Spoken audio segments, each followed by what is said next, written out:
ओम क्रिया बाब राधा कृष्ण। ओम क्रिया बाबाजी नमः। ओम श्री मात्रे नमः। नमस्ते मित्रों, श्री विद्यापीठम में आप सभी साधकों का स्वागत है। और आज के लेक्चर का भाग है हमारा जो स्पिरिचुअल एक्सपीरियंसेस, ये जो सीरीज़ था उसमें 7 लेक्चर हमने प्रसिद्ध किए थे। उसमें 8वां लेक्चर आज मैं आपके सामने रखने जा रहा हूँ। स्पिरिचुअल एक्सपीरियंसेस नाम की जो सीरीज़ थी, इसमें मैंने अपने जीवन में जो मेरे सानिध्य में जो जो सारी चीज़ें हुई वो एक्चुअली कि यानी क्या थी, कैसे प्रकार का वो सब कुछ था, वो आपके सामने कुछ घटनाएं जो थी वो आपके सामने रखी थी। उसमें आज मैं एक घटना आपके सामने रखने जा रहा हूँ। वो घटना है, मेरे एक मित्र थे, उनका मैंने बालाजी मंदिर जाना बंद करवा दिया। अब आप सोचेंगे कि ये तो बालाजी तो भगवान है, भगवान के मंदिर में जाना आपने कैसे बंद करवा दिया। तो मित्रों, मैंने भगवान के मंदिर जाना बंद नहीं करवा दिया, मैंने प्राइवेट मंदिरों में जाना मेरे फ्रेंड का बंद करवा दिया। वो एक मेरे मित्र है, वो मित्र मेरे पास सीख भी रहे हैं और उनकी और मेरी अच्छी पहचान भी है। और उनको एक आदत ऐसी बनी हुई थी कि वो अपना बिजनेस छोड़कर हफ्ते में 1 बार या 2 बार बालाजी के मंदिर जाते थे। और ये बालाजी का मंदिर मतलब तिरुपति बालाजी का मंदिर नहीं। ऐसे हमारे भारत में बहुत सारे बालाजी के मंदिर, प्राइवेट मंदिर भी बने पड़े हुए हैं। उसमें से काफ़ी सारे मंदिर जो है वो जिनके पास जिनके बिजनेस है, जिनको बिजनेस से बहुत सारा पैसा आया है, उन लोगों ने अपने प्राइवेट मंदिर भी लोगों के लिए खोल कर रखे हुए। तो ऐसे प्राइवेट मंदिर जो बालाजी का था, किसी एक बिजनेसमैन ने ओपन किया था, ऐसे मंदिरों में जाना मैंने अपने मित्र का बंद करवा दिया। तो ये मैंने क्यों बंद करवा दिया? मैं भी खुद जो हूँ वो किसी प्राइवेट मंदिर में ज़्यादा नहीं जाता। मेरे को अगर अच्छा लगा, सेंस अच्छा आया तो मैं जाता हूँ, अदरवाइज़ मैं प्राइवेट मंदिरों में किसी जाता नहीं हूँ। मैं ज़्यादातर साउथ इंडिया में जो प्राचीन मंदिर है, जो आज भी बहुत सारे प्राचीन सभ्यता दिखाती है, ऐसे प्राचीन मंदिरों में मैं जाता हूँ।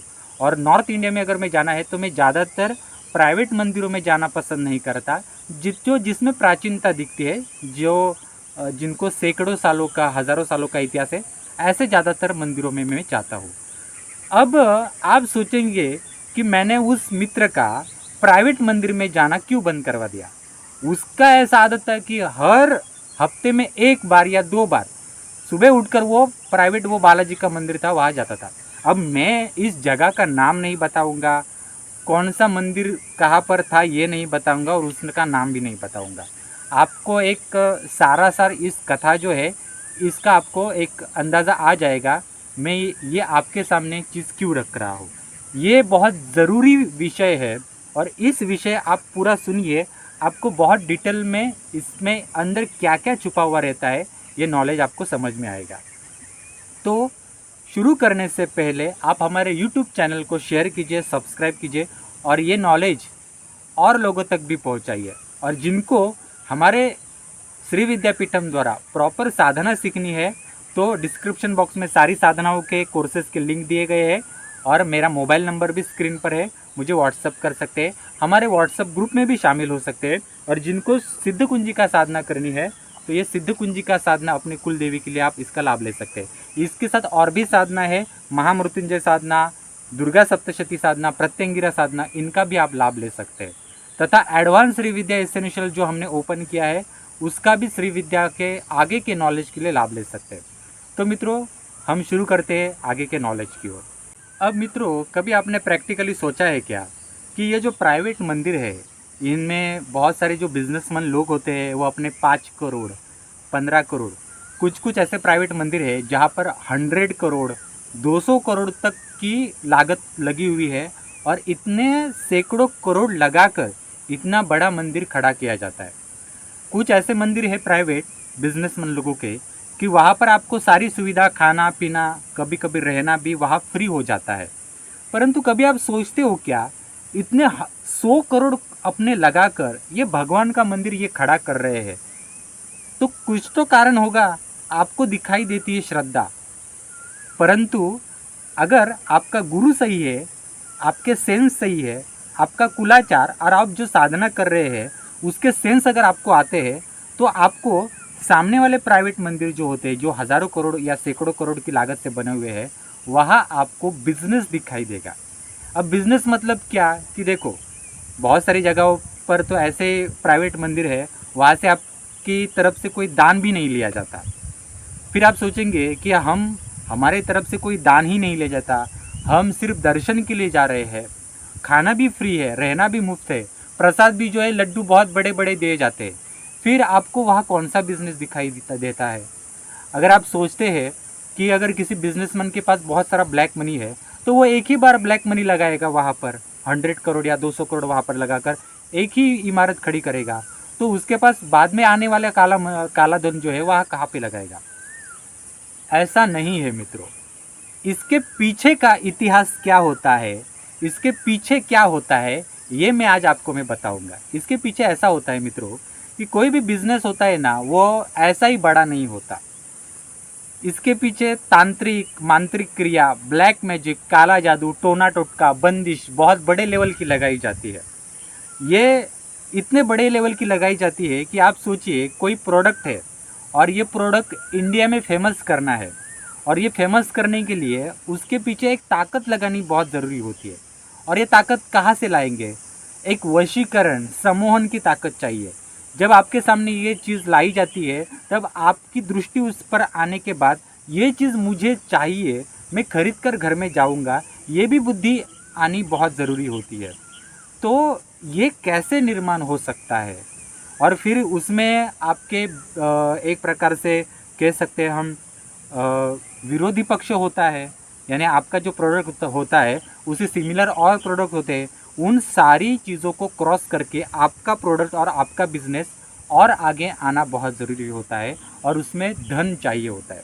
सारी चीज़ें जो होती है सिर्फ नसीब से नहीं होती, या किसी शिवलिंग के ऊपर अभिषेक या दुर्गा सप्तशती पढ़कर नहीं होती। यहाँ तांत्रिक मांत्रिकों की फौज जो है बड़े बड़े बिजनेसमैन लोगों के पास बहुत बड़ी। तो ये जो बालाजी का मंदिर था, तो ये बालाजी के मंदिर में क्या हुआ था कि इस बालाजी के मंदिर में मैं भी गया था और मेरे को पता था यहाँ क्या है।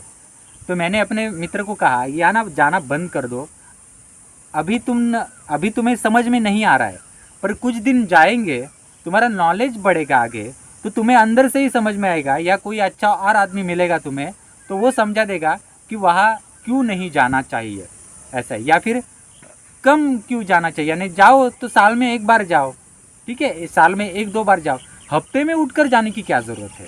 ये सारी जो चीज़ें हैं वो तुम्हें कहीं से ना कहीं से पता चल जाएगी। बाद में ऐसा ही हुआ मित्रों, मेरे कहने से मेरे मित्र ने जाना तो छोड़ दिया, परंतु उसके मन में यही खल रहती थी कि अरे ऐसा क्यों हुआ, वो तो भगवान है, ऐसा मन में उसके रहता था, और मुझे कभी कभी बोलकर भी दिखाता था। बाद में उसको एक अच्छा तांत्रिक आदमी मिला और उसके साथ मित्रता हो गई, और उस तांत्रिक मित्र जो उसका था उसने उसको कहा कि ये बिजनेसमैन लोग या जो बालाजी का मंदिर बना है उसके पीछे हकीकत क्या है। एक्चुअली ये जो बालाजी का मंदिर है जिस बिजनेसमैन का है उसके पार्टनर से, और उनके बहुत बड़ा बिजनेस एम्पायर है, और वह एम्पायर चलाने के लिए कहीं से न कहीं से एनर्जी चाहिए। तो बिजनेसमैन जो आदमी है बिजनेस करने वाला, उसके पास इतनी एनर्जी नहीं है कि वो बिजनेस ऐसा फ्लो अप में आ सके, क्योंकि यहाँ पर बिजनेस लाइन में बहुत लोगों के पास बहुत बड़ी बड़ी एनर्जीज होती है, ऐसे उनको क्रॉस करके आपकी एनर्जी खड़ी करके आगे बढ़ना होता है। तो इन लोगों ने क्या किया, इन लोगों ने बालाजी का मंदिर बनवा दिया। बालाजी का मंदिर बनवाते समय वो उस बालाजी के मूर्ति के नीचे कोयला और हीरे डाल दिए। कोयला, आप सोचेंगे कोयला क्यों डाल दिया? कोयला मतलब लकड़ी का कोयला नहीं, जो हीरा जिस खान से माइनिंग से बनता है वो जो काला कोयला होता है वो उसमें डाल दिया। और ये क्यों डाला? क्योंकि ये जो कोयला होता है ना, निगेटिव एनर्जी सक करता है, और ये निगेटिव एनर्जी जो सक करता है ना, ये निगेटिव एनर्जी सक करके किसी दूसरी जगह पे ये तांत्रिक लोग लगा देते हैं, किसी दूसरी जगह पर इसको इम्प्लांट कर देते हैं। और हीरा क्या करता है, हीरा जो होता है वो पॉजिटिव एनर्जी सक करता है। इतने सारे भक्त किसी मंदिर में जाते हैं तो उस लोगों का पुण्य जो होता है उस जगह पे लगता है, और वो जब उस मंदिर को पुण्य लगता है वो इनडायरेक्टली वो मंदिर बनवाने वाले जो होते हैं उनको पुण्य लग जाता है और ये सारा जो पुण्य होता है वो दूसरी जगह पर लगा देते हैं। कुछ ऐसे बिजनेसमैन होते हैं जिनके बिजनेस जो होते हैं वो नेचर के खिलाफ होते हैं, और नेचर के खिलाफ होने के कारण, वो मैं आपको यहाँ पर स्पेसिफिकली नहीं बताऊंगा, नेचर के खिलाफ होते हैं। और ये नेचर के खिलाफ होने के कारण उन्हें श्राप मिलते हैं, पाप आता है। और ये पाप धोएंगे कैसे? तो ये इस तरह से लोग आते हैं, मंदिर बहुत सुंदर बनवाए हुए रहते हैं, अगदी कारीगिरी आप सोचेंगे कि इनकी बहुत कारीगिरी सुंदर होती है, किन किन मंदिरों की, जो बिजनेसमैन प्राइवेट होते हैं उनके मंदिरों की। तो लोग आश्चर्यचकित होते, इतना कितना सुंदर बनाए। परंतु लोग ये नहीं सोचते, जब हम ऐसे मंदिरों में पैर रखते हैं ना, तो हमारे साथ हमारा जो पुण्य होता है वह खींच लिया जाता है, हमारी श्रद्धा वहाँ लगती है, और वो श्रद्धा जो होती है, पॉजिटिविटी, वो सब कुछ वहाँ पे स्टोर की जाती है, और वो इनडायरेक्टली बिजनेसमैन इन कामों के लिए लगा देते हैं। उनका एक तो बिजनेस बढ़ाने के लिए तांत्रिक लोग इनके होते हैं वहाँ पर बैठे हुए, वो सब महीने का देखते हैं, उतना एनर्जी जहाँ स्टोर हुआ है, कोयला हो, हीरा हो, और भी साहित्य होता है, वो मैं अब ऐसे नहीं बताऊंगा आपको। एक छोटा छोटा नॉर्मल आपको सारा कुछ मिनट में निपटा सकूँ ऐसा बता रहा हूँ मैं। तो ये सारी आप देखिए कि कोई मंदिर है, तो किसी मंदिर को अगर डेली 500 लोग या 1000 लोग भी आ रहे हैं तो वो भी बहुत बड़ी बात है। यानी महीने में इतने 30,000 लोग या 25,000 लोगों ने भेंट दी, तो उनकी एनर्जी वहाँ पर लगा देते हैं और उनकी एनर्जी सक की जाती है। वहाँ पर उतने सारे पिशाच लगाकर उनकी बंदिश उस मंदिर को लगा दी जाती है। वहाँ कोई ऐसा देवता भी होता कुछ नहीं होता, ऐसे ऐसे जगहों पर देवता वगैरह कुछ नहीं होता। देवताओं की भी वो शक्ति वहाँ पर बांध कर रखने वाली शक्तियाँ होती है मित्रों। ये बहुत ऊंचे लेवल की बातें हैं, सारे लोगों को समझ में नहीं आएंगी ये सारी बातें, परंतु ये सारी चीज़ें हमारे इंडिया में होती है। और ऐसे जो 100 करोड़ 200 करोड़, कुछ कुछ मंदिरों में 500,000 करोड़ तक भी लगे हुए हैं। और इन मंदिरों में अकेला बिजनेसमैन नहीं होता, इनमें ग्रुप्स होते हैं, फॉरेनर्स होते हैं, ऐसे भी होते हैं जिनके फॉरेन में कुछ आश्रम है, और ऐसे कुछ अपने आप को संत बोलने वाले भी कुछ लोग होते हैं जिनके बाहर बहुत बड़े बड़े आश्रम हैं, तो वो भी अपना वहाँ पर इन्वेस्टमेंट करते हैं इनडायरेक्टली। क्योंकि आश्रमों में, बहुत सारे आश्रमों में क्या होता है कि सच्चा रास्ता नहीं दिखाते नहीं अपने शिष्यों को। जब सच्चा रास्ता शिष्यों को नहीं दिखाते और शिष्य की तादाद आती है ऐसे गुरुओं के पास, तो शिष्य जो होते हैं, भक्त होते हैं, उनकी निगेटिविटी भी संतों के पास आती है, यानी जो गुरु होते हैं उनके पास आती है। तो गुरु के पास ये भक्तों की आई हुई निगेटिविटी होती है, वो भी डाइवर्ट करने के लिए कुछ ना कुछ साधन चाहिए होते हैं। तो ये पाप और पुण्य का जो हिसाब किताब होता है ना, वो इनडायरेक्टली इस तरह से होता है।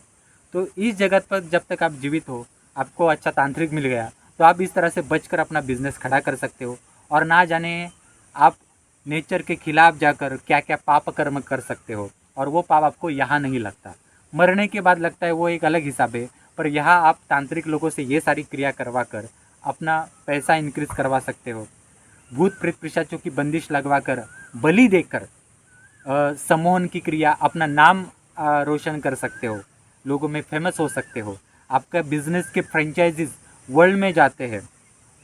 तो ये बहुत सारी चीज़ें होती है इसमें।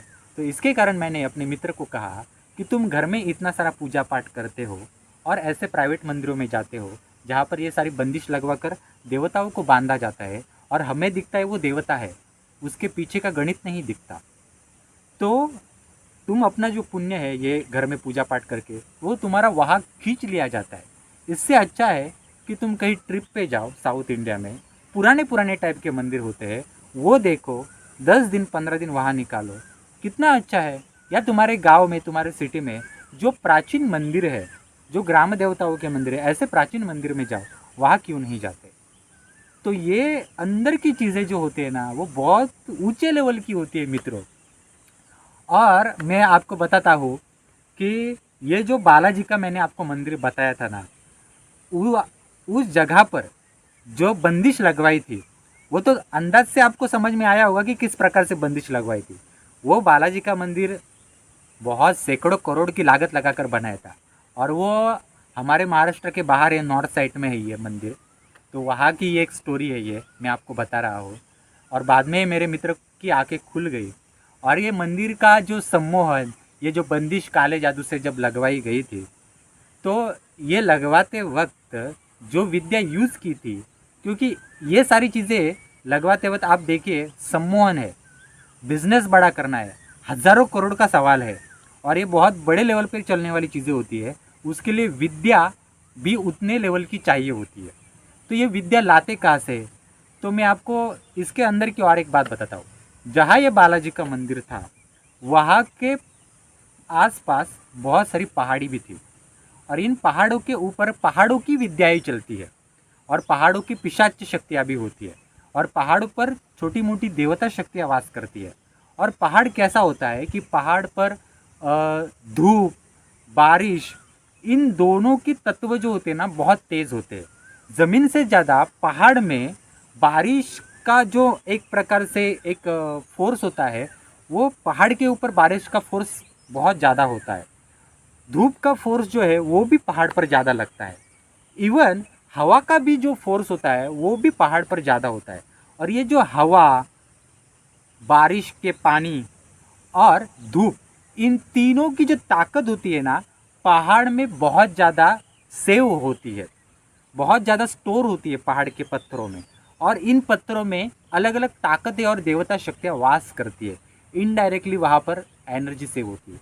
ये जो देवता शक्तियाँ होती है, इनके पास ये तीन चीज़ों की जो शक्ति स्टोर होती है, ये देवताओं को वहाँ से खींचा जाता है। ये तांत्रिक उन शक्तियों को खींचते हैं और इनको खींचकर थोड़ा काला जादू स्मशान की क्रिया से उनका बंदिश करके ऐसी जगहों पर लगा देते हैं।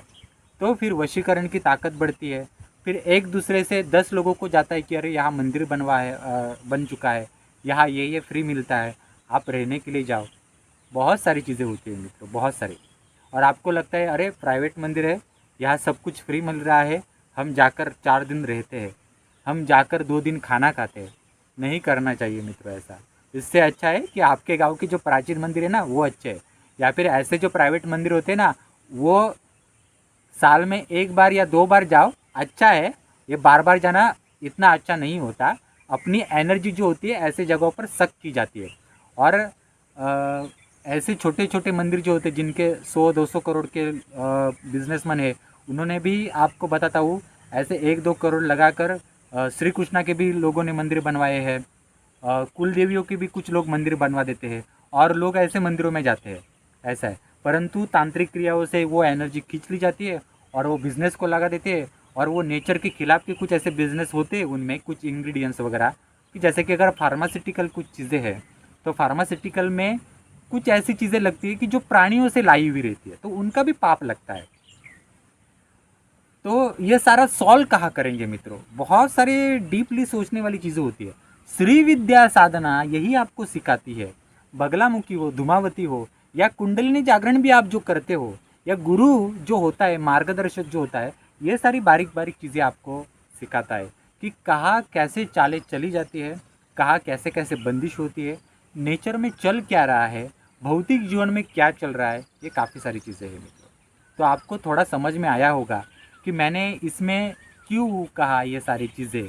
हमारे आसपास भी ये सारे लोग होते हैं और हमारे आसपास ऐसे प्राइवेट सारे मंदिर बहुत सारे हैं और वहाँ पर बहुत सारे अलग अलग देवी देवताओं की बंदिश लगवाई जाती है, जिसके कारण ही बहुत सारे राज्य जो है हमारे इंडिया में वो अमीर है। तो ये सारे बहुत अंदर की चीज़ें आपको समझ में आई होगी। मैं आपकी श्रद्धा जो है वो भंग नहीं कर रहा हूँ, बल्कि आपकी श्रद्धा बढ़ा रहा हूँ, आपको नॉलेज अच्छा दे रहा हूँ कि जिससे कि आपकी आंखें खुल सके और ये होता क्या है ये मैं आपको बता सकूँ।